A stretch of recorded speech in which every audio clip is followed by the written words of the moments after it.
Donald McIntyre. I am the Tebrew ambassador for Explorer. So Donald, what are you showing here at the Vampire the Masquerade booth? So we are showing off Vampire the Masquerade Milan Uprising, which is our second game for the Tebrew system, which is a smart board platform that plays games on top of it. And the way that you interact with the board, it tracks your actions, it tracks your movements. So it runs the game as a game master, or in the case of Vampire, your storyteller. So it's a smart board, kind of. It is. You can think of it as a console for board games. Now, you guys, this was a Kickstarter. You guys did another game before this. What did you learn from your previous game that you brought with you and improved upon in the sequel?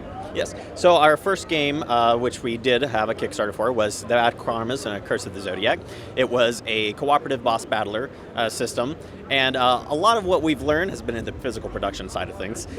We have been developing digital games and technological solutions for about 20 years, but we usually deliver those to someone else. So we have learned a lot about that production side of things so that we can now fulfill this project a lot quicker, a lot sooner, because we know what to expect now. For game development, we have also we have continued to upgrade the technology behind the process. So these boards now are made to be modular and kind of future-proof the system so that when you buy the system once, you don't have to buy it again for the future games.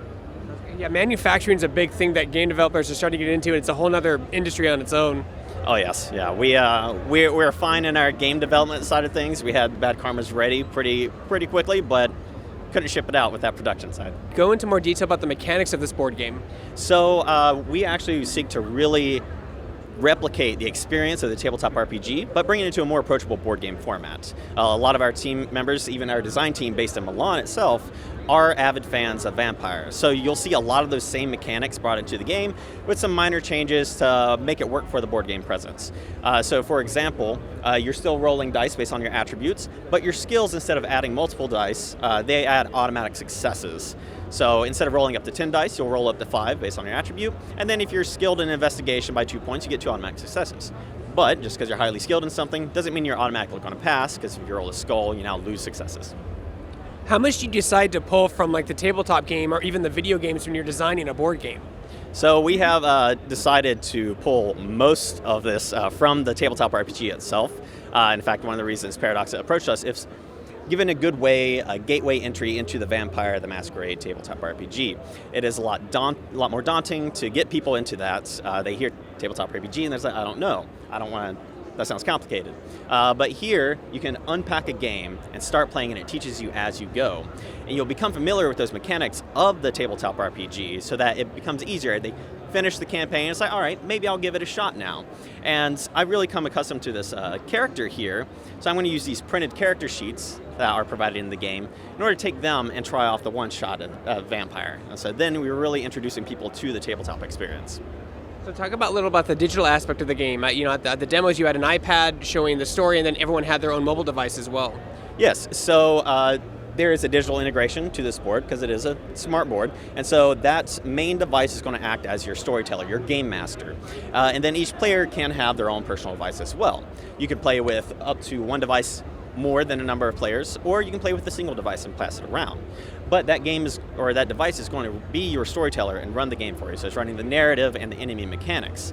Now this allows for a lot more complicated behind-the-scenes mechanics involved. So our enemies, the Second Inquisition and the Camarilla, they have their own personal motivations and goals, and they're going to be pursuing those in the city regardless of our interference.